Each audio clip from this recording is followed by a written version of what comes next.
ਪਾਕਿਸਤਾਨੀ ਜਿੱਥੇ ਵੀ ਉਹਨਾਂ ਦੇ ਅਨੋਖੇ ਕੰਮ ਨੇ, ਇਹਨਾਂ ਦੀਆਂ ਨਹੀਂ ਰੀਸਾਂ ਮਿਠਿਆ।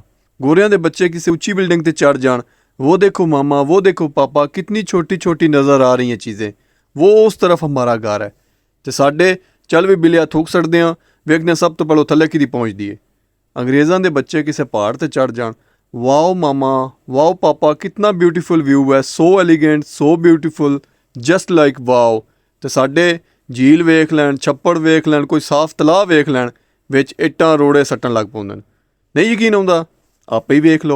ये प्रजाति देख रहे हैं आप नाजरीन, ये प्रजाति पाकिस्तान के उत्तरी घने जंगलों में पाई जाती है।